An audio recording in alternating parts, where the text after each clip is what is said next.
የተከበራችሁ አድማጭ ተመልካቾቻችን እንኳን በድጋሚ ወደ ቻናላችሁ በሰላም መጣችሁ እያልን በአዳዲስ እንዲሁም ሰበር መደመጥም ጭምር ባለባቸው መረጃዎች ተመልሰናል። አብራችሁ እንድቆዩ በአክብሮት እየጋበዝናችሁ በቅድሚያም ዋና ዋናዎቹን በማስቀደም እንጀምራለን። በመካከለኛው ምስራቅ በአሜሪካና በኢራን መካከል ውጥረቱ ዛሬም እንደቀጠለ ነው። ከዚህ ጋር በተያያዘ ኢራን አንድ ጥብቅ ውሳኔ አሳልፋለች። ይህ ድርጊትም የቁርጥ ቀን እየመጣ እንደሆነም አመላክቷል። እንዲሁም ደግሞ የአሜሪካው ፕሬዚዳንት ዶናልድ ትራምፕ ጦራቸውን አዘዋል። ጦራቸው እንቅስቃሴ እንዲያደርግም አዘዋል። ከዚህ ጋር በተያያዘ ጥብቅ የሆነም ዝርዝር መረጃ አለን። አብራችሁን ስትቆዩም የምታዳምጡት ይሆናል።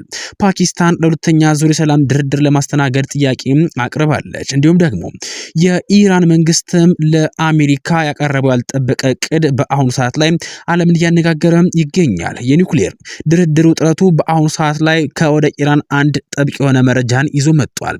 የኢራን መንግስትም ከኒውክሌር ፕሮግራሙ ጋር በተያያዘ አንድ ጥብቅ እቅድ ለአሜሪካ አሳውቋል። ምንድነው?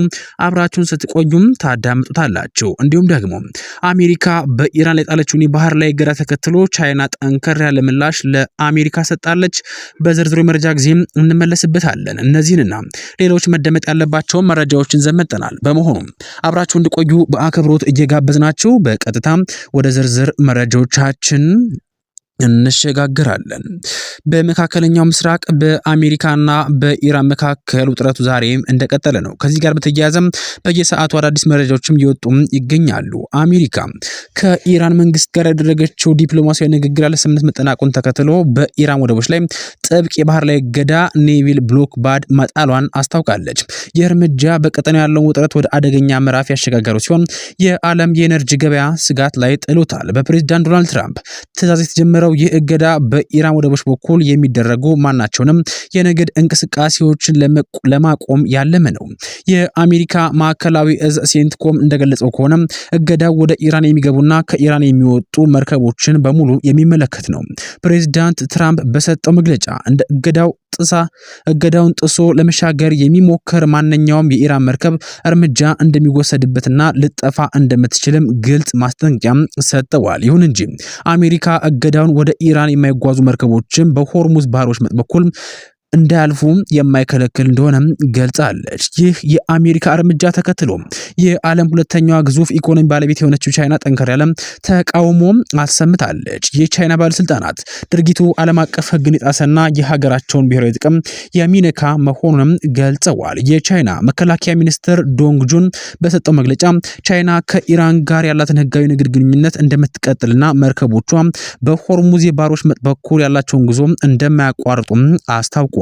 የቻይና መከላከያ ሚኒስትርም የሆርሙዝ ባህረ ሰላጤ ለሀገራቸው የንግድ እንቅስቃሴ ክፍት መሆን እንዳለበትም በጥብቅ ማሳሰቢያ ሰጥተዋል። በሌላ በኩል ፕሬዝዳንት ዶናልድ ትራምፕ በባህረ ሰላጤው ላይ ጣሉትን እገዳ የእስራኤሉ ጠቅላይ ሚኒስትር ቤንያሚን ኔታንያሁ በደስታ ቢቀበሉትም ከፍተኛ የእስራኤል ጸጥታና የስለላ ባለሙያዎች ግን በእገዳ ውጤታማነት ላይ ጠንካራ ጥርጣሬ እንዳላቸው እየገለጹ ይገኛሉ። የቻይናው መከላከያ ሚኒስትር አድሚራል ዶንግ ጁን በሰጠው መግለጫ ቤጂንግ ከቴህራን ጋር ያላት ጥብቅ የኢኮኖሚ ግንኙነት በማንሳትም የውሃ መስመሩ መዘጋትን እንደማይቀበሉትም አሳውቀዋል። ሚኒስትሩ በንግግራቸው እኛ ከኢራን ጋር የንግድና የኃይል ወይም ደግሞ የነዳጅ ስምምነት አለን፣ በእኛ ጉዳይ ላይ ሌሎች ወገኖች ጣልቃ እንዲገቡብን አንፈልግም ብለዋል። ስለዚህም የሆርሙዝ ባህረ ሰላጤ ለእኛ ክፍት መሆን አለበት በማለትም አሜሪካ ለጣለችው እገዳ ግልጽና ቀጥተኛ የሆነ መልእክት አስተላልፈዋል። በእስራኤሉ ጠቅላይ ሚኒስትር በኩል ደግሞ ይህ የአሜሪካው ፕሬዝዳንት ዶናልድ ትራምፕ እገዳ እፎይታን ሰጥቷቸዋል። በእስራኤል በኩል ጠቅላይ ሚኒስትር ኔታንያሁ ከአሜሪካው ፕሬዝዳንት ጋር ያላቸውን የጠበቀ ወዳጅነትና ቅንጅት ለህዝባቸው ለማሳየትም ከፍተኛ ፍላጎት አላቸው። የህዝብ አስተያየት ጥናቶች እንደሚያሳዩት ከሆነ በአሁኑ ወቅት ፕሬዝዳንት ትራምፕ ከኔታንያሁ በተሻለ በእስራኤላውያን ዘንድ ከፍተኛ ተወዳጅነት አላቸው። በመሆኑም አሜሪካ በባህረ ሰላጤው ላይ ወታደራዊ እገዳ መጣሏን ኔታንያሁ በከፍተኛ ድጋፍ ቢቀበሉትም የቀድሞ ከፍተኛ የእስራኤል ጸጥታ ሹማምንት ግን ይህን ውሳኔ የታሰበውን ውጤት ያመጣል ብለው እንደማያምኑም እየገለጹ ይገኛሉ። የቀድሞው የእስራኤል ወታደራዊ ስለላ የኢራን ዴስክ ኃላፊ የሆኑት ዳኒ ስትሮቺኒ አሜሪካ በሆርሙዝ ባህረ ሰላጤ ላይ እገዳ በመጣል የምታመጣው አዲስ ለውጥ እንደሌለ ይገምታሉ። ባለሙያው እንደሚሉት ከሆነ ባለፉት አምስት ሳምንታትም በተደረገ ጦርነት ሊሳካ ያልቻለ ግብ አሁን እገዳ በመጣል ብቻ ሊሳካም አይችልም ብለዋል።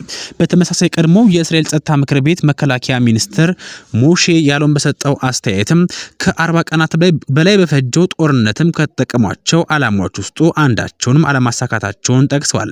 ሚኒስትሩም አክለውም አሁን የተፈጠረው ውጥረትም እንዲሁም ደግሞ የእገዳ ውሳኔ ኢራን የኒውክሌር መሳሪያ ባለቤት መሆኗን እጅግ አስፈላጊ መሆኑን እንድታምንና ያለምንም ማመንታት ወደዚያው እንድታመራ ሊያደርጋት ይችላል ሲልም ከባድ ስጋታቸውን አጋርተዋል። ውድ አድማጭ ተመልካቾቻችን በመካከለኛው ምስራቅ ያሉ ሁነቶች በአሁኑ ሰዓት ላይ በየሰዓቱና በየደቂቃው የሚቀያየሩ ሲሆኑ የኢራን አብዮት ዘብ IRGC የአሜሪካን እርምጃ የባህር ላይ ወንብድና ሲልም የጠራው ሲሆን በሆርሙዝ የባህር ወሽመጥ ላይ የአጸፋ እርምጃ እንደሚወስድም ዝተዋል።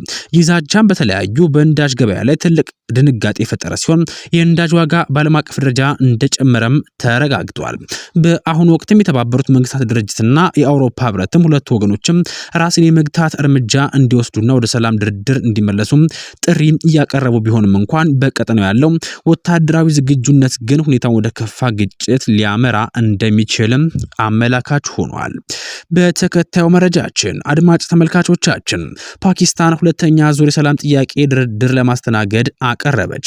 ፓኪስታን በአሜሪካና በኢራን መካከል የሚታየውን ከፍተኛ ውጥረትን በዘላቂነት ለመቀነስ በማለም ሁለተኛ ዙር የሰላም ስምምነት ድርድር በኢስላማባድ ለማስተናገድ ፍላጎት እንዳላት ገልጻለች።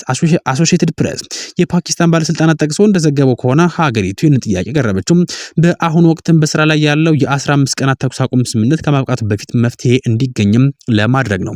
ይህ በጉጉት የሚጠበቀው ሁለተኛ ዙር ድርድር ምናልባትም እስከ መጪው ሐሙስ ድረስ ሊካሄድ እንደሚችልም የተጠቆመ ሲሆን የፓኪስታን ጥያቄ ተቀባይነት ማግኘቱ የሚወሰነው ግን በሁለቱ ተደራዳሪዎች ወገኖችን ምርጫ ላይ መሆኑም ታውቋል። ውጥረቱ ለማርገብ የሚደረገው ይህ ጥረትም በዓለም አቀፍ ደረጃ ትልቅ ተስፋ የጣለበት ሲሆን ፓኪስታንም ለቀጠናው ሰላም ያላትን ቁርጠኝነት ለማሳየት እየሞከረች ትገኛለች። ከዚህ ጋር በተያያዘ የኢራን መንግስትም አንድ ጥብቅ መረጃ አጋርቷል።